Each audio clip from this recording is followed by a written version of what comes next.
छत्रपति संभाजी नगर के जिला सभा द्वारा आयोजित इस कार्यक्रम में पॉजिटिव पेरेंटिंग के कार्यक्रम के आयोजक सभी बंधुओं के प्रति मैं बहुत सारा सम्मान व्यक्त करते हुए बिना किसी औपचारिकता के हमारे अध्यक्ष जी महासभा में मेरे काफ़ी सहयोगी आदरणीय रमेश जी सभी लोग यहाँ पर हैं और बहुत बड़ी संख्या में जो पेरेंट्स पॉजिटिव पेरेंटिंग के लिए कुछ सीखना चाहते हैं, समझना चाहते हैं, अपनी जिज्ञासाओं का समाधान करना चाहते हैं, ऐसे सब आप सब लोग भी बड़ी संख्या में आप में लगे हुए हैं। मैं अपनी बात की शुरुआत करूं उससे पहले अभी हमारे प्रदेश अध्यक्ष जी मेरे को शुभकामनाएं लेकर गए हैं, उनको पुनः निकलना था और हमारे जिला अध्यक्ष जी भी शुभकामनाएं व्यक्त करते गए। शुभकामनाएं इसलिए व्यक्त करके गए कि मुझे कार्यक्रम के बारे में बहुत सारी जानकारी थी नहीं। मुझे ये कहा कि भाई पॉजिटिव पेरेंटिंग पर बोलना है। मन का भी मैं तो खुद अभी इन अभिभावकों की श्रेणी में हूँ, क्योंकि आयु सीमा से आपने 50 साल से कम उम्र के लोगों को बुलाया तो मेरे अभी 50 पूरे हुए नहीं हैं, तो मैं इसमें श्रोता के रूप में ज़्यादा अच्छा रहता बजाय वक्ता के रूप में। फिर यहाँ जब प्रेजेंटेशन होता है तो सारे लोग एक बात कहते हैं कि ये बहुत अच्छे वक्ता है, बहुत अच्छे वक्ता है। रमेश जी वैसा जब बोलने का काम करता है और देश के अलग अलग भागों में जाने का काम करता है, तो जब मैं पश्चिम उत्तर प्रदेश में प्रवास कर गया तो पश्चिम उत्तर प्रदेश में व को ब बोलते हैं। वहाँ की जो ब्रज भाषा है, ब्रज में व को ब बोलना वहाँ सामान्य, जैसे कई जगह कोई एक्सेंट में चेंज होता है तो वहाँ जब परिचय कराते हैं तो बोलते हैं भाई साहब बहुत अच्छे वक्ता है। वो व को बोलते नहीं है, व को ब बोलते हैं। और हम जो हिंदी भाषी क्षेत्रों से जाते हैं, हमारे यहाँ वक्ता मतलब वक्ता ही वक्ता है, तो वो बड़ी एक अजीब स्थिति पैदा हो जाती है। इसलिए जहाँ जहाँ ये लिखते हैं मुख्य वक्ता या भाई साहब बहुत अच्छे वक्ता है, मन में घबराहट पैदा होती है कि भाई अपने को किस काम के लिए इन्होंने। लेकिन मैं कोशिश करूँगा आप सब लोगों के माध्यम से कि इसको, जैसे एग्जाम से पहले किसी बच्चे के मन में कई सारी चीज़ें होती है, क्या ये पेपर में वो चीज़ आ गई जो आउट ऑफ कोर्स है, तो आज मेरे साथ भी आपके जिला अध्यक्ष जी और आपकी पूरी टीम में है, इन सारे नियोजकों ने मुझे उस सब्जेक्ट का एग्जाम देने के लिए लगाया है जिसका मैंने कभी अध्ययन नहीं किया। लेकिन मुझे जो जानकारी मिली, मैं जब संभाजीनगर आया, आपके सारे लोगों से मिला, यहाँ के युवाओं से मिला, तो 6 महीने पहले मैं संगठन आपके द्वार के कार्यक्रम को मिलने भी आया था। आपके मैसूर जोन के गाँव में कार्यक्रम हुआ था, सब लोगों से मुखातिब होने का अवसर मिला था। मुझे बहुत अच्छा लगा कि यहाँ के लोगों में बहुत जीव है, काम करने का जुनून है, जोश है, और कुछ नए सब्जेक्ट पर समाज का काम करने का एक आप लोगों ने संकल्प रखा। और मुझे दूसरी प्रसन्नता इस बात की है कि आपने पॉजिटिव पेरेंटिंग पर एक सीरीज पूरी, ये मुझे आपके अध्यक्ष जी ने निवेदन किया था, मुझे कहा कि हम इस तरह की एक सीरीज चालू करना चाहते हैं जिसमें लगातार हम इस तरह के व्याख्यानों के माध्यम से हमारे पारिवारिक समस्याओं का, हमारे अभिभावकों की समस्याओं का हम समाधान करने का प्रयास करेंगे। और आज इस शुरुआत की सीरीज में मुझे एक कार्यकर्ता के नाते यहाँ आपने आमंत्रित किया, इसके लिए मैं आपको आपके आने वाली सीरीज के लिए शुभकामनाएं देते हुए आपने यहाँ आमंत्रित किया, उसके लिए खूब सारा आपको कोटि कोटि धन्यवाद व्यक्त करना चाहता हूँ। वास्तव में आज देश दुनिया के सामने, समाज के सामने, क्योंकि अब एक सामाजिक मंच पर खड़े हैं और सामाजिक मंच में हम जरूर एक जाति समाज से लोग होंगे, लेकिन पॉजिटिव पेरेंटिंग आज की तारीख में देश दुनिया का सबसे ज्वलंत सब्जेक्ट है जिस पर काम करने की आवश्यकता है, जिस पर प्रशिक्षण लेने की आवश्यकता है। हमारे सारे युवा साथी, जो नवयुवतियाँ, जो अभिभावक है, जो चाहे पिता के रूप में है चाहे माँ के रूप में है, अभिभावक में दोनों शब्द शामिल हो जाते हैं। उन सब लोगों को आज की तारीख में समय में जो चेंज आया है, तो वास्तव में आज हमको इस सीखने की आवश्यकता है कि हमारा अभिभावक,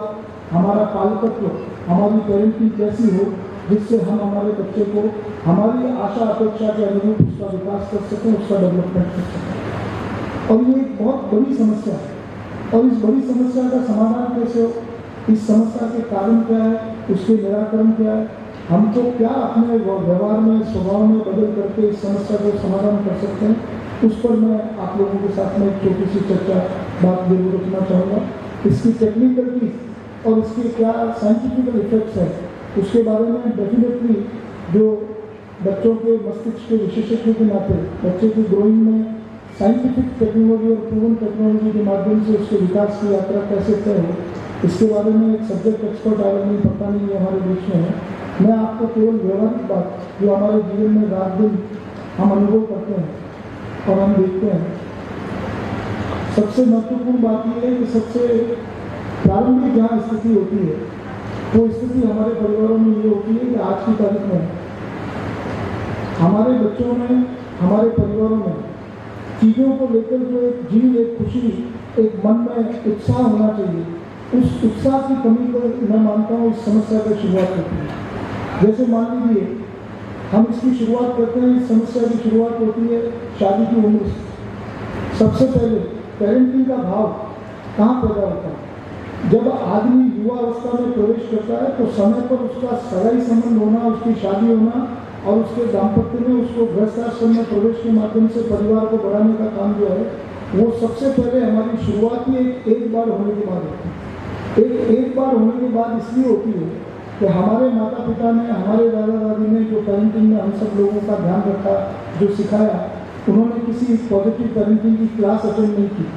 उन्होंने किसी पॉजिटिव पेरेंटिंग का कोई लेक्चर अटेंड नहीं किया था। हमारी पारिवारिक व्यवस्था ऐसी थी कि जिसमें सारी चीज़ें पॉजिटिवली हम बच्चों में कंसीव करने की स्थिति में थे और उसके कारण आज आप और हम सब लोग उन माता पिता के कारण यहाँ विराजमान हैं और उस चीज़ को सीखने, सुनने, समझने की स्थिति में। आज की तारीख में सबसे पहले मैं समझता हूँ एवरेज आज समाज में बच्ची की उम्र शादी की 25 साल से अधिक हो गई, बच्चे की उम्र 27-28 साल से अधिक हो गई, जो इस समस्या की जड़ है, इस समस्या की शुरुआत है। क्योंकि पहले तो एक लेट उम्र में जाकर शादी होती है और शादी से पहले बच्चों का इतना ज़बरदस्त एक्सपोजर होता है, जो हमारी नई पीढ़ी होती है वो हर चीज़ पर, ये जो दिल मांगे मोर का कॉन्सेप्ट है,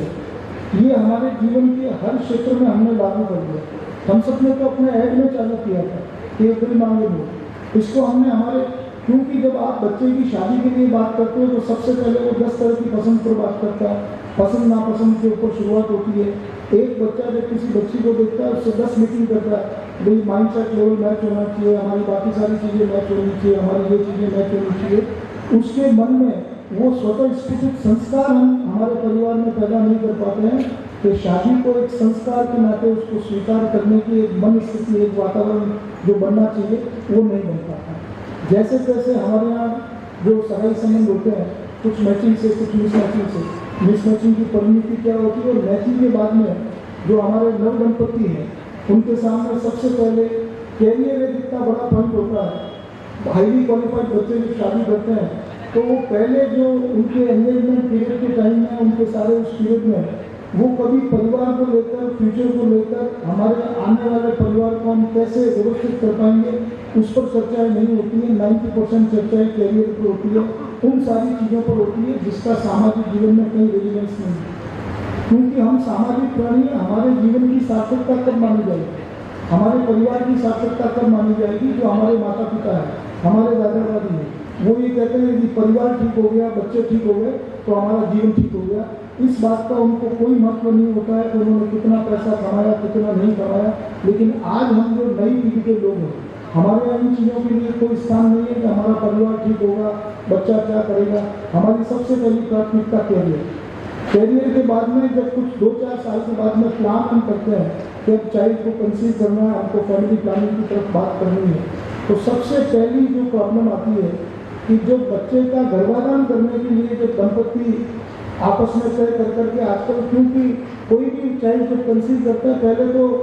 ये सारी चीज़ें स्वतः स्फूर्त रहती थी, आजकल सारी चीज़ें प्लान बनाने में रहती है। तो भाई इसको, हमारी शादी को इतने साल हो गए, इतने साल हम राजी खुशी कैरियर के लिए काम कर दिया। 30-31 साल में जाकर के कोई भी बहन या भाई जिसके घर में कोई खुशी आती है, आप मानकर चलिए, मैं समझता हूँ उसके अभिभावक होने के जो एक नैसर्गिक उसके भाव है वो टाइम बार हो जाता है। वो टाइम बार इसलिए हो जाता है कि जिस समय में आपके परिवार में नए बच्चे का आगमन होना चाहिए, सबसे पहले तो हमने उस टाइम को ही वहाँ से 5-7 साल आगे खींचा है। उसके बाद में क्योंकि 30-31 साल में लंबी जद्दोजहद के बाद में आपके घर में चाहे बेटा हो या बेटी हो,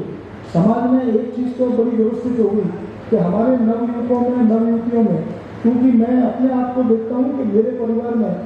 जब मेरे पहला बेटा हुआ तो मुझे याद है मेरे पिताजी जहाँ हम रहते थे वहाँ उन्होंने बाहर खड़े होकर सबको रुपए बांटे थे कि भाई हमारे संदीप के लड़का हुआ। मुझे बड़ा आश्चर्य होता था क्योंकि मुझसे पहले मेरी भतीजी हुई थी। जब भतीजी हुई तो हमारे परिवार में इस तरह का कोई खुशी का वातावरण नहीं था, क्योंकि वो जो भी आके पिताजी को पूछते थे तो कोई बड़बड़ा कर पोती है, इधर पोतो है। तो ये परिवार में जो माहौल, आज कम से कम उस माहौल से तो हम बाहर निकल गए, हमारे नए दंपतियों को बच्चे बच्ची में कोई फर्क महसूस नहीं होता। ये एक पॉजिटिव साइन है। लेकिन इसका एक नेगेटिविटी अनसीन किस तरह से डेवलप होती है कि जो बच्चा 30-31 साल की उम्र में हमारे परिवार में एक नए आगंतुक के नाते परिवार का सदस्य बना है, हम उस बच्चे में अपने 30-31 साल के सारे जो फ्रस्ट्रेशन हैं, जो चीज़ें हम जीवन में नहीं कर पाए, वो उसके माध्यम से हम उसके जन्म के साथ करने कराने की कल्पना करते हैं और उसके ऊपर हम पूरे ताकत से लग जाते हैं, पूरे प्राण और कण से लग जाते हैं। ये चीज़ आप कभी अपने परिवारों में आसपास में नजर डालकर देखें। जो यहाँ हमारी काफ़ी सारी नवयुवतियाँ बैठी है, मैं बहुत बार देखता हूँ कि जब बच्चे को पालने की बात आती है, जैसे मैं तो अपने परिवार की बिल्कुल प्रैक्टिकल बात कर रहा हूँ, हमारे परिवार में मैं देखता हूँ मेरी माँ का बच्चों को रखने का जो तरीका है और मेरी भाभी का या वाइफ का जो तरीका था, उनको इतना पॉजिटिवनेस रहता था कि अरे इसको ये मत खिलाओ, इसको ऐसा मत करो, इसका इतने बजे सोने का टाइम है, इसका इतने बजे उठने का टाइम है, इसको अभी मत लेकर जाओ। जबकि हमारी माँ ने हमको बिल्कुल फ्री फ्लो के तरीके से रखा कि कहीं भी जाओ, किसी के साथ भी जाओ, कुछ भी जाओ। ये कारण क्या है? कारण ये है कि हम जीवन में बहुत सारी ऐसी चीज़ें जिसको हम नहीं कर पाते, वो अभी जब अपने परिवार में अपने बच्चे के माध्यम से करवाने का प्रयास करते हैं तो हम कभी भी एक अच्छे अभिभावक के नाते उस बच्चे को ग्रो नहीं कर पाते। और आज की तारीख में देश दुनिया में जितनी भी समस्या है, चाहे वो सामाजिक समस्या हो, चाहे राष्ट्रीय समस्या हो, चाहे अराजकता की समस्या हो, उन सब समस्याओं के पीछे जड़ क्या है? उसके पीछे जड़ पालतत्व है, उसके पीछे जड़ पेरेंटिंग है। हम जिस स्थान पर खड़े हैं, शिवाजी महाराज का स्थान है पूरा मराठवाड़ा। शिवाजी महाराज क्यों बने थे? यदि जीजाबाई नहीं होती तो शिवाजी महाराज शायद शिवाजी महाराज नहीं होते। तो आप कल्पना करिए कि आप जितनी भी माएँ हैं, अपने बच्चे को आप जो चाहे वो बना सकती हैं, लेकिन उससे पहले मैं समझता हूँ जितना पॉजिटिव पेरेंटिंग पर हमको काम करने की जरूरत है उन बच्चों को लालन पालन में, उससे पहले हमारे मेंटल माइंडसेट को भी एक जगह स्थिर करके उसको तय करके काम करने की स्थिति हमको बनानी चाहिए। ये भी मैं मानता हूँ जो आज की तारीख में हर परिवार में बहुत बड़ी समस्या है। पिता चाहता है बच्चा इस क्षेत्र में काम करे, माँ चाहती है बच्चा इस क्षेत्र में काम करे, पूरे परिवार में एक ही बेटा है, एक ही पोता है, दादा दादी चाहते हैं बच्चा ये बने, कोई चाहता है बच्चा वो बने, और उस जद्दोजहद में हम बच्चे के साथ इतना अत्याचार कर देते हैं कि वो बच्चा अपनी चाहना के हिसाब से कुछ भी बन नहीं पाता। मैं सामाजिक मंचों पर कई बार ये बात करता हूँ कि भाई हमारे सामाजिक लोग कहते हैं कि भाई हमको समाज में क्या कार्यक्रम करने चाहिए, कैसे करने चाहिए। मैंने कई जिला सभाओं को, हमने जोधपुर जिला सभा में इसका प्रयोग किया। एक पिक्चर आई थी 3 इडियट पिक्चर, वैसे तो वो मैच्योर बच्चों के पेरेंटिंग के ऊपर बात थी, लेकिन 3 इडियट पिक्चर का जो मैसेज था, मैंने शाम जी हमारे पूरे जोधपुर में पूरा थिएटर बुक करा के इस तरह के नव दंपतियों को और हमारे परिवार के लोगों के साथ में 600 लोगों ने उस पिक्चर को देखना तय किया। वो देखना तय इसलिए किया, 3 इडियट पिक्चर का मॉरल ऑफ द स्टोरी था, बच्चे को वो करने दीजिए जिसमें उसकी रुचि हो, लेकिन उसकी रुचि को आप पहले अध्ययन करिए, चयन करिए, उसके बाद में आप उसकी ड्राइंग के लिए उसकी सारी चीज़ों को तय करिए। जिन लोगों ने उस पिक्चर को देखा है, उस पिक्चर का जो मॉरल है, जो उसकी मॉरल ऑफ द स्टोरी है, हमारे सभी परिवारों में उस समस्या से निपट रहे। हम में से आज मैं आप में से किसी भी अभिभावक को खड़ा कर दूँ, हमको लगता है, जैसे मैं कई बार रमेश जी के साथ कार्यक्रमों में जाता हूँ, उन कार्यक्रमों में वो पूछते हैं कि हमारा बच्चा टाइम पे सोता नहीं है, हमारा बच्चा टाइम पे ये करता नहीं है, हमारे कहने से ये करता नहीं है, उसकी रुचि ये है, जबकि मैं चाहती हूँ ऐसा नहीं हो, मैं चाहता हूँ ऐसा नहीं हो। इस तरह की समस्याओं पर सामान्यतः अभिभावक बात करते हैं। मैंने तो एक दिन रमेश जी ने कहा था, इनके साथ कार्यक्रम में गया, मैंने कहा रमेश जी इनको जितनी बच्चों से समस्या नहीं है उतना मुझे लगता है माँ बापों के माइंडसेट की जो समस्या है उसका इलाज प्राथमिक तौर पर होना बहुत आवश्यक है, क्योंकि उनका इलाज हुए बिना हम एक अच्छी पेरेंटिंग की बात को कहीं भी स्टेब्लिश नहीं करते हैं। आज देश में कहीं भी अराजक कोई बात होती है, कोई घटना होती है, कहीं चोरी होती है, मर्डर होता है, रेप होता है, उसके पीछे कारण क्या है? उसके पीछे कारण ये है कि उस बच्चे के माँ बाप ने, जिसने उस घटना को अंजाम दिया है, उसके माँ बाप ने कभी उसको ये सिखाने का प्रयास नहीं किया कि ये काम गलत है और ये काम सही है। उसके माँ बापों ने कभी प्रयास नहीं किया। हम अपने बच्चों से वो सारी चीज़ें चाहते हैं। मैं क्योंकि आप जिस एज ग्रुप से उसी एज ग्रुप से मैं हूँ, कॉलेज लाइफ से निकला, कॉलेज में इलेक्शन लड़ने का मौका मिला, वर्सेटाइल बड़े डिफरेंट टाइप के सर्कल में बैठने उठने का काम पड़ता है। बहुत बार हमारे बहुत सारे लोग, हम सब लोग क्या चाहते हैं कि हम तो अनुशासित हो ही नहीं पाए जीवन में, हम तो कोई चीज़ें अपने माँ बाप के कहने के हिसाब से कर ही नहीं पाए, लेकिन हमको बच्चा नहीं रॉबोट चाहिए जो बिल्कुल हमारे कहने के हिसाब से वो सारा काम करे जो हम करना चाहते हैं। और मैं कई बार रमेश जी इस बात को बहुत सारे मंचों से कहता हूँ कि जिनको ये गलतफहमी होती है कि आज मान लीजिए मैं समाज का पदाधिकारी हूँ या आप सब लोगों को संबोधित कर रहा हूँ, लेकिन मेरे बारे में सबसे ठीक राय कौन व्यक्त कर सकता है? मेरे बारे में सबसे ठीक राय व्यक्त करने में मैं 3 आदमी और चौथा आपका पेट, जिसमें एक आपकी पत्नी, एक आपका बच्चा, एक आपकी माँ और चौथा आपके घर में यदि कोई पेट है, वो सब चीज़ समझता है कि आप क्या गलत कर रहे हैं और क्या सही कर रहे हैं, और वो इस चीज़ को कभी भी इजहार नहीं करता। वो इजहार इसलिए नहीं करता है कि हम लोग जितने भी नवयुवक यहाँ विराजे हुए हैं, हम दुनिया के सब अच्छे बुरे काम करने के बाद में जब घर पे आते हैं, उन सारे कामों के बारे में केवल 3 ही लोग जानते हैं कि आप परिवार में किस स्थिति में आए, क्या खा पी कर आए या क्या खाने पीने की मानसिकता से आए हुए हैं, उसको जानने का काम केवल सबसे पहले जो माँ आपको दरवाजा खोलती है उसको समझ में आता है कि बच्चा क्या करके आया है। जो पत्नी आप कमरे में जाते हैं तो उसको जानने आता है कि भाई आज बाबू साहब व्यवस्थित स्थिति में नहीं है, और आपका पेट इस चीज़ को जानता है और आपका बच्चा इस बात को ऑब्जर्व करता है। इसलिए अच्छे पेरेंटिंग के लिए जो सबसे पहली प्राथमिक आवश्यकता है, हम सबसे पहले अपने आप को अनुशासित करें, अपने आप को व्यवस्थित करें और बच्चों के सामने प्रस्तुत करें। जो बच्चे आपसे देखेंगे वही सीखेंगे और वही आगे जाकर के आपके सामने एक परिणति के रूप में आएगा। ये मैं आपको बहुत दावे के साथ कह सकता हूँ, ये साइंटिफिक प्रूव चीज़ें। हमारी जितनी माताएं यहाँ बैठी है,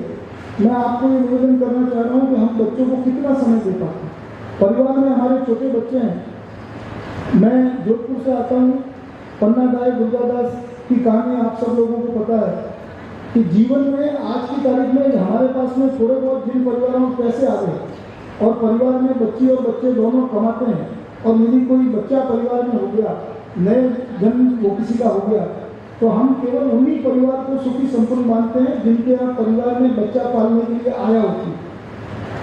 और जिनके यहाँ आया नहीं होती है तो हमारे मैसूरी समाज में तो ये कहने मानने में तो बहुत अपने स्पष्ट समाज है, क्योंकि अच्छा आपने बिल नहीं रखती है बच्चे को, तो कोई मेड है ही नहीं,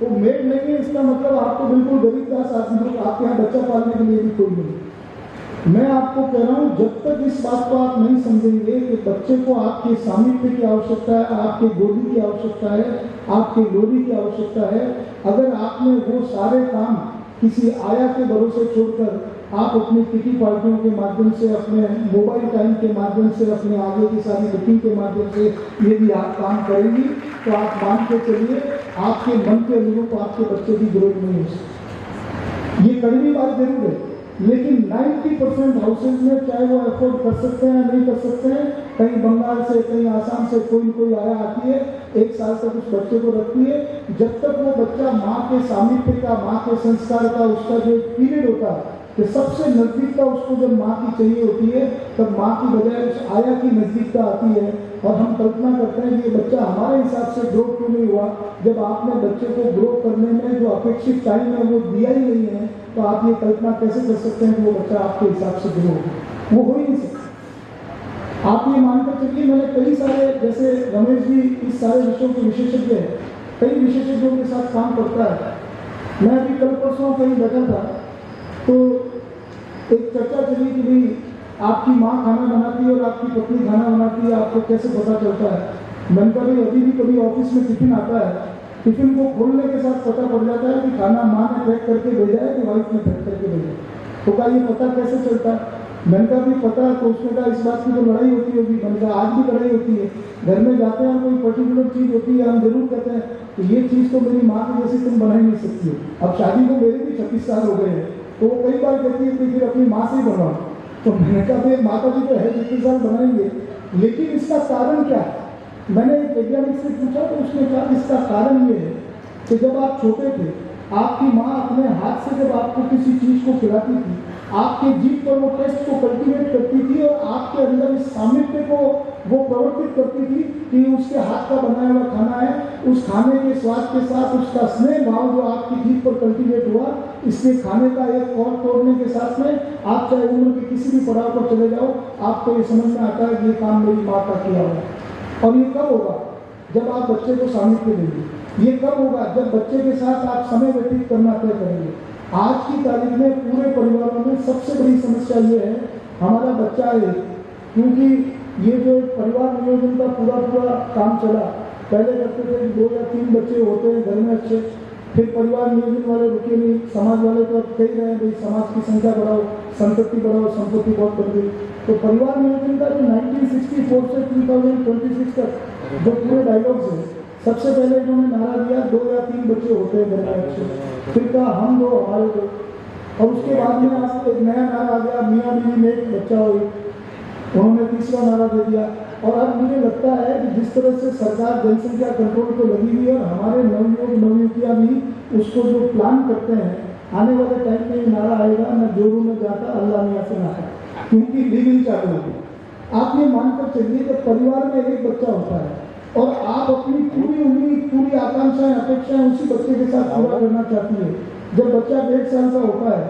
उसको जब दादा दादी की जरूरत होती है, उस वक्त आप उठती है, उसकी इच्छाएं आप तय करेंगे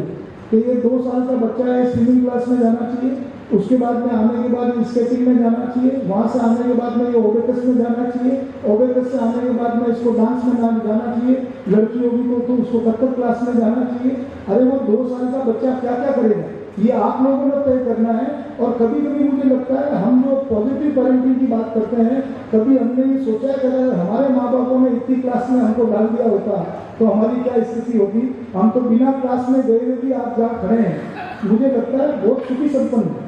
आप अपने बच्चों को उसके बाद में जो थोड़ा बहुत टाइम बचता है, उसके लिए 2 ट्यूशन वाले आते हैं जो उसको ट्यूशन कराते हैं, उसके बाद में बचे हुए काम में वो क्रिकेट खेलने जाता है, कोई फुटबॉल खेलने जाता है, क्योंकि हमको सबको उसको मैराडोना भी बनाना है, उसको सचिन तेंदुलकर भी बनाना है, उसको एक अच्छा शूटर भी बनाना है, उसको अच्छा गायक भी बनाना है, उसको अच्छा स्केटिंग वाला भी करना है, और बच्चा पूरे परिवार में उस एक ही बच्चे के ऊपर। और जब पिताजी उस बच्चे की सारी गतिविधि को देखते हैं तो उनको लगता है कि ये सारे काम को माँ डोमिनेट करती है, वो कि मुझे तो इसको डॉक्टर बनाना है। अरे भाई उसको डॉक्टर बनना है, उसको इंजीनियर बनना है, उसको क्या करना है, ये तय करने वाले आप कौन? आपने कभी अपने परिवारों में इस बात के लिए प्रयास किया क्या? देश दुनिया में सारी चीजें साइंटिफिकली सारी चीजें उपलब्ध है कि आपके बच्चे का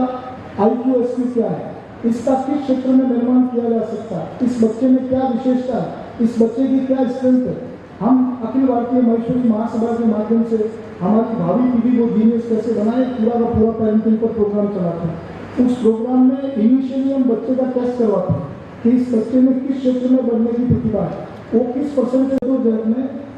आज की तारीख में जो अभी मेरे को रमेश जी ये कह रहे थे कि बच्चों को पालने में चाणक्य आज से इतने साल पहले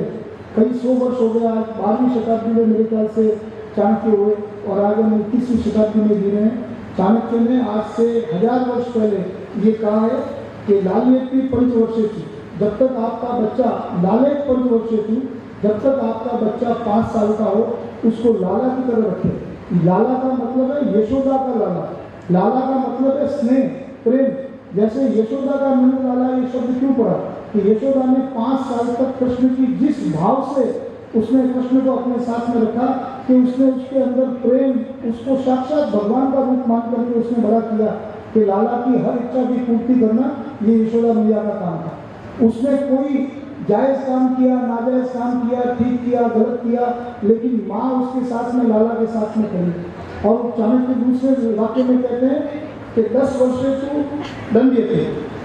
यदि वो 10 वर्ष का उसके आगे के 10 वर्ष 5 साल के होने के बाद जब तक वो 15 साल का हो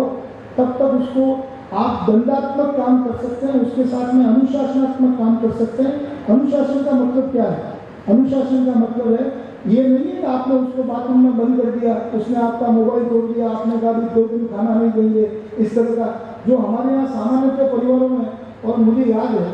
जैसे मेरे परिवार में 4 बच्चे हैं, जॉइंट फैमिली हमारी। मुझे याद नहीं है रमेश जी साहब, आज तक कभी किसी बच्चे को एक बार गलती से हमारे भाभी साहब ने किसी बच्चे को थप्पड़ लगा दिया। मुझे याद है मेरे पिताजी ने 3 दिन तक खाना नहीं खाया,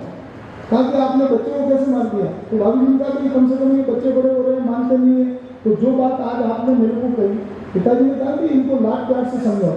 इनके अंदर तुम्हारा इतना स्नेह भाव होना चाहिए कि यदि इसको लगे कि माँ बोले इस काम से 3 दिन नहीं बोलेगी, तो उसके मन में ये ललक होनी चाहिए, माँ बोलती नहीं है, माँ हंसती नहीं है, तो माँ बोले से किस तरह से खुश रहे। वो आपके प्यार के अनुशासन से उसको अनुशासन में करने की बात है। जबकि हम सब लोगों ने क्या तय कर दिया, हम बच्चे को बिल्कुल रॉबर्ट की तरह कि भाई हम कहीं ले गए, भाई यहाँ बैठना है, बच्चा कोई खाने की जिद करता है, हमको लगता है इससे हमारी इंसल्ट फील हो रही है। हम भी छोटे बच्चे थे, कहीं जाते थे, कोई भी चीज़ उठा के खा लेते थे, उसको इंसल्ट फील करने की जरूरत नहीं। बच्चा एक तरह से फ्री फ्लो है, बच्चे के लिए सब गुना माफ है। हम तो 3 साल के बच्चे से ले जाते हैं, उसकी ऐसी नुमाइश करते हैं, अरे भाई आप परिवार में पहले से ऐसा तय करो ना कि कोई भी बड़ा आएगा तो उसको प्रणाम करना। उस वक्त तो अपन उसको हाई बाई के अलावा कुछ सिखा नहीं रहे, लेकिन कहीं ले जाते हैं तो उसको लाइन लगा के इनको प्रणाम करो। बच्चा है, मूड है, किया तो किया, नहीं किया तो नहीं किया, नहीं किया तो आपका ईगो 7वें आसमान पे कि तुमने मेरे कहने से इनको प्रणाम नहीं किया। ये कोई किसी तरह की पेरेंटिंग का कोई प्रकार नहीं हो सकता। लेकिन ये हमारे यहाँ जो छोटा छोटा ईगो हमारे स्वभाव में घुसा हुआ है, और उसके बाद में चाणक्य कहता है कि जब 16 साल का आपका बच्चा हो जाए और जब वो आपके बराबरी का हो जाए, तो उससे मित्रवत भाव के साथ में उसके साथ व्यवहार रखना चाहिए। आपके बच्चे के सबसे अच्छे मित्र के रूप में आपको रहना चाहिए। जो नवयुवतियां हैं, जो नवयुवक है,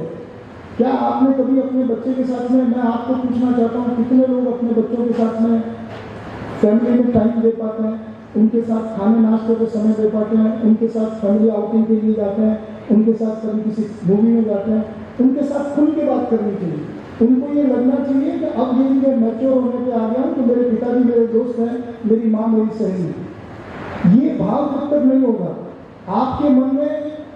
हम ध्यान सब रखते हैं। मैं आपको कह रहा हूँ, ये जितने नवयुवक बैठे हैं, मेरे भी घर से कल से आज तक में, जबकि उनको पता है समाज के कार्यक्रम में गए हैं, अभी जब तक दायित्व पर रहे जाते ही रहेंगे,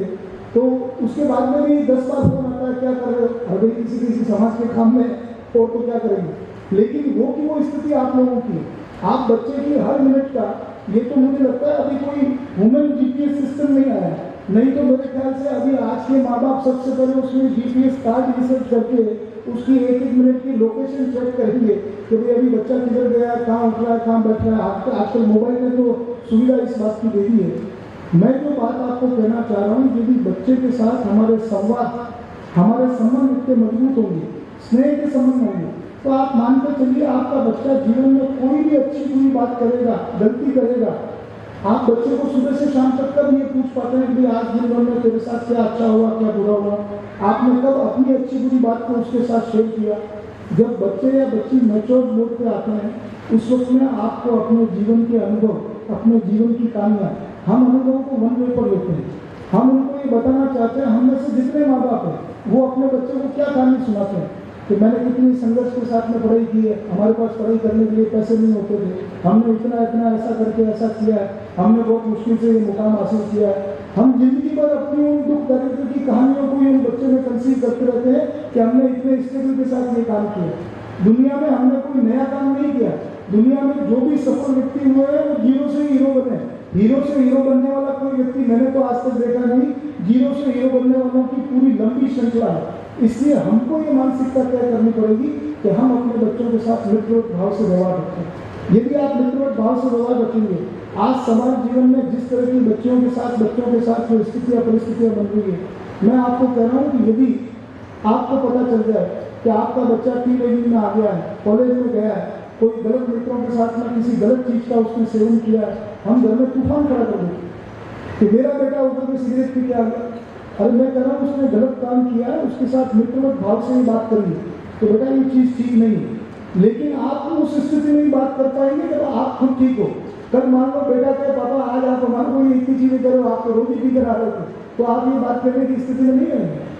आप ये बात कहने की स्थिति में तब रहेंगे जब आपका खुद का जीवन ट्रांसपेरेंट हो, पारदर्शी हो और आपने अपने बच्चों के साथ एक मित्र भाव से संबंध पैदा किया। यदि ये चीजें हम नहीं कर पाएंगे, हमारी जितनी भी माताएं बहनें हैं, जितनी हमारी नवयुवतियां हैं, मैं आपको कह रहा हूँ बच्चों के पहनावे से लेके बच्चों को संस्कार निर्माण को लेकर के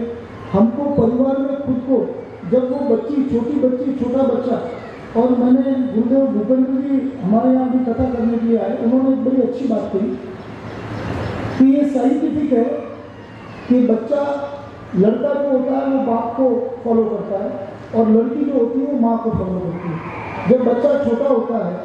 और यदि मान लीजिए पिताजी कोई स्मोकिंग करते हैं तो आप कभी भी किसी बच्ची को नहीं देखेंगे वो सिगरेट के टुकड़े को उठाकर अपने मुंह पर लगाएगी। उसमें सबसे पहला वो काम करने का प्रयास बच्चा करेगा। बच्ची क्या करेगी, वो अपनी माँ की लिपस्टिक को जाके अपने मुंह पे, गाल पे कहीं भी लगा लेगी, कुछ इस तरह के काम करेगी, क्योंकि बच्ची माँ को फॉलो करती है और बच्चे बाप को फॉलो करते हैं। ये एक साइंटिफिक प्रूवन चीज। तो ये सारी चीजें जो आज आपको लगता है कि आपके बच्चों में आप वो चीजें नहीं देख पा रहे हैं जिसकी आपने कल्पना की थी, तो सबसे पहले अपने अंतर्मन में जाती है कि हमने कहाँ कमी रख दी कि हम अपने बच्चों को अपने हिसाब से डेवलप नहीं कर पाए। इसके ऊपर अपने को काम करने की जरूरत है। हैप्पी पेरेंटिंग के बहुत सारे फार्मूले, नुस्खे, परिवार के साथ हम किस तरह से रहें, परिवार में किस तरह का हेल्दी एनवायरनमेंट बना करके मित्र भाव से हम बच्चों के साथ दिन भर टोका टोकी, रोका रोकी, इन सारे कामों को जब करते हैं, उसके बाद में जब पति पत्नी की नोकझोंक वो बच्चा देखता है, माँ बापों की, परिवार की नोकझोंक जब देखता है, उसके दिमाग में क्या असर पड़ता है, इन सारी चीज़ों को हम लोगों को ध्यान में रखना चाहिए कि बच्चों के सामने कितनी बात किस स्तर तक जानी चाहिए, लेकिन आर्टिफिशियलिज्म बिल्कुल नहीं होना चाहिए। कई बार हम बच्चों के सामने इस तरह का एक वातावरण और आवागमन करते हैं कि तू चिंता मत कर, जो तू कहेगा वो करेंगे, 5 लाख की चीज मांगेगा तो भी लाएंगे। अरे भाई उसको ये बताइए कि we can afford this much,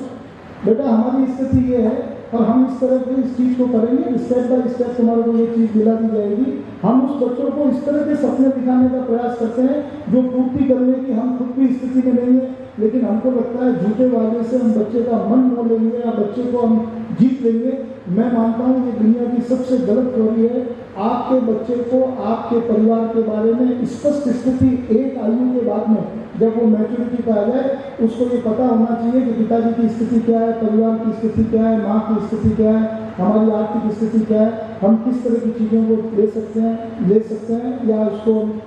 उपयोग कर सकते हैं। लेकिन हम जितने भी लोग जिनके परिवारों में बच्चों के साथ में, उनको हमेशा एक तरह से मुझे लगता है वैसा ये वन टाइप ऑफ एक साइकिल डिजीज है आज की तारीख में कि हर आदमी, आप किसी भी नए लड़के से जिसकी शादी हो गई है या 20-25 साल भी हो गए, कल जिस तरह से कराओके ये सब गाने गा रहे थे, तो मुझे लगा अभी भी मन में बहुत सारे लोगों के बहुत सारी चीज़ें हैं, अवसर ही नहीं मिल पा रहा है। लेकिन हर आदमी को लगता है कि भाई मैं जैसा चाहता हूँ वैसी मेरी पत्नी नहीं मिली, वैसे मेरा बच्चा नहीं हुआ, माँ बापों ने ये ठीक नहीं किया, उस तरह ने ठीक नहीं किया। ये कुंठा एक बीमारी के रूप में आज की तारीख में परिवर्तन है। इसके लिए सबसे पहले आपके माध्यम से मैं जरूर चाहूँगा, इन सब लोगों को मेडिटेशन के माध्यम से हम अपनी चीज़ों पर कैसे कंट्रोल कर सकते हैं, परिवार के साथ में कैसे संवाद स्थापित कर सकते हैं, परिवार को जीतने के किन प्रकल्पों में साइंटिफिक वे से हम किन चीज़ों को अडॉप्ट कर सकते हैं, इन सारी चीज़ों पर मैं उम्मीद करता हूँ कि आप टेक्निकल सेशन में इन सारे लोगों को इस चीज़ को बताएंगे, इस चीज़ को आगे ले जाएंगे और ये सारे लोग भी आपकी बात को सुनकर समझकर उन चीज़ों को अपने जीवन में अंगीकार करके, क्योंकि जीवन में सुखी जीवन जीने के लिए सबसे पहले आप खुद मानसिक रूप से बहुत समृद्ध होने चाहिए और मानसिक रूप से समृद्ध होने के लिए आपका ज्ञान, आपके आसपास के चित्र, आपके मित्र और आपका अध्ययन, ये तीनों चीज़ें बहुत इंपॉर्टेंट है। अगर हम ठीक तरीके से परिवार में संस्कार और वातावरण निर्माण का काम करेंगे तो मैं समझता हूँ, हालांकि ये वेस्टर्न सब्जेक्ट है कि पॉजिटिव पेरेंटिंग, मैं इसको वेस्टर्न सब्जेक्ट इसलिए मानता हूँ कि कम से कम महेश्वरी समाज के परिवार में पॉजिटिव पेरेंटिंग सब्जेक्ट नहीं होना चाहिए। दुर्भाग्य से आज वो सब्जेक्ट बन गए, क्योंकि हमारे समाज की, हमारे परिवार की रचना इस प्रकार से है कि उसमें पॉजिटिविटी इनहेरेंट है। हमारे हर वातावरण में, हर तीज त्योहार में, हर पहनावे में इस चीज़ को हमने इंसर्ट कर रखा है कि इसमें पॉजिटिविटी का ही निर्माण होता है। ये पॉजिटिव पेरेंटिंग का काम, क्योंकि अब वातावरण और एक्सपोजर हमारे परिवारों को इस तरह का मिल गया, हमारे युवाओं को इस तरह से मिल गया है, कि अब तो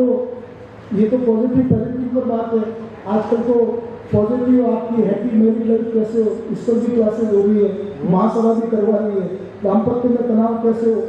क्योंकि मुझे लगता है मिसिंग लिंक कहाँ है कि हमने इन चीज़ों को उपभोग के नाते काम में लिया है, संस्कार के नाते काम में नहीं लिया। मैं आपको एक निवेदन करना चाहता हूँ, मैं कई इंस्टीट्यूट में जाता हूँ। कल इनके विवेक रामदेव जी के यहाँ गया था, एक बच्चे से इन्होंने मुझे मिलवाया था, आकाश नाम था,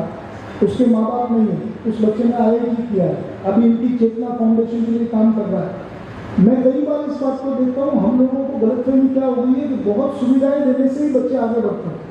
बहुत सारी चीज़ें उनको उपलब्ध कराने से ही बच्चे आगे बढ़ते हैं। या हमको ये गलतफहमी हो गई है कि मेरा बेटा है तो आगे क्यों नहीं बढ़ेगा, ऐसा नहीं होता। हर बच्चे के दिमाग में ईश्वर ने कुछ विशेष व्यवस्थाएं बना के रखी होती है, उसकी डेस्टिनी सारी चीज़ें तय है। केवल हम साइंटिफिक वे से उस चीज़ को यदि समझ के उस बच्चे के साथ उस तरह का व्यवहार चालू कर देंगे तो मैं समझता हूँ हम एक अच्छे अभिभावक के नाते, एक अच्छे पालक के नाते एक मजबूत परिवार का निर्माण कर पाएंगे। ये मैं पक्के विश्वास के साथ कहते हुए, इससे पहले कि मैं मेरी बात समाप्त करूँ, यहाँ जितने भी अभिभावक हैं, अभी जिन लोगों ने दीप प्रज्वलन किया, मुझे बताया कि उन परिवारों में, उन दोनों परिवारों के 3-3 बच्चे हैं। मैं सबसे पहले तो उन लोगों के लिए ताली बजवाना चाहता हूँ कि जिन्होंने 3 बच्चे कंसीव किए। ये ताली इसलिए बजाना चाहता हूँ कि समाज की एक और बड़ी समस्या है पॉजिटिव पेरेंटिंग के साथ में। आज की तारीख में बच्चे के पास सिबलिंग नहीं है, उसके साथ में परिवार में दूसरा कोई बच्चा नहीं है खेलने वाला। पूरे परिवार में 2 नौकर है, पति पत्नी दोनों नौकरी पर जाते हैं, बच्चा दिन भर में वो डे केयर में रहता है, और उसके बाद में हम एक अच्छे पेरेंट के नाते पॉजिटिव पेरेंटिंग से एक अच्छा जीनियस बच्चा बनाना चाहते हैं, ये संभव नहीं। आज की तारीख में परिवार में पूरे परिवारों के साथ में समस्या होगी। मैं कई घरों में जाता हूँ, वो घर में वो सबसे बड़ी समस्या है कि हमारे को इस बच्चे के साथ कोई खेलने वाला ही नहीं है, कोई बात करने वाला ही नहीं है, कि दादा दादी परिवार में कम हो गए या अलग रहना ज़्यादा हो गया, सिंगल फैमिली ज़्यादा होगी। ये जो समस्याएं हैं, इन समस्याओं का समाधान कब होगा? आप लोगों ने धन संपत्ति तो खूब कमा ली, हमने संपत्ति खूब कमा ली, लेकिन संपत्ति का हमारे यहाँ जबरदस्त अभाव है। पूरे परिवार में आपका 10,000 स्क्वायर फीट का बंगला है, जिसमें 8 नौकर है, 4 ड्राइवर है, लेकिन आपकी पत्नी और अकेला घूमने वाला आपका छोटा बच्चा है। मुझे समझ में नहीं आता है आखिर ये जाकर के रोकेगा कहाँ, और हम किस तरह से इस पॉजिटिव पेरेंटिंग या हैप्पी फैमिली का निर्माण कर पाएंगे। ये भी एक आने वाले समय की बहुत बड़ी चुनौती है। आपने एक ऐसे विषय पर, जिस विषय को मैं तो खुद आज की तारीख में पॉजिटिव पेरेंटिंग पे आपसे कुछ सीखने के मूड में इसलिए हूँ कि बच्चे बिल्कुल टर्निंग पॉइंट पर है, और उन बच्चों के साथ जितना मुझे भी समय देना होना चाहिए उतना मैं खुद भी नहीं दे पाता हूँ। लेकिन फिर भी मैं आपको ये बात कर रहा हूँ कि मैं इस बात पर कोई समझौता नहीं करता। मेरे परिवार की कॉस्ट पर, मेरे बच्चों की कॉस्ट पर और उनके समय की कॉस्ट पर मैं किसी तरह का कोई समझौता करने का न तो पक्षधर हूँ, और न आपसे ये उम्मीद करूँगा कि परिवार की कॉस्ट पर आप समाज की सेवा करें, देश की सेवा करें। करने की कोई आवश्यकता नहीं है। सबसे पहले अपना परिवार, अपने परिवार के संस्कार और अपने परिवार में स्नेहासिक्त वातावरण का निर्माण करना, ये हमारा सबसे प्राथमिक काम है। अगर वो काम आपने कर लिया तो आपने महासभा का, देश का, समाज का जो भी उद्देश्य है उसकी पूर्ति कर ली, ऐसा मैं मानता हूँ। और मेरे को जितना भी जानकारी जो प्रैक्टिकल परिवार में रोज देखता हूँ उस पर आपसे अनौपचारिक चर्चा करिए। टेक्निकल सेशन आने में रमेश जी भाषा लेंगे। आप सब लोगों को खूब सारा धन्यवाद।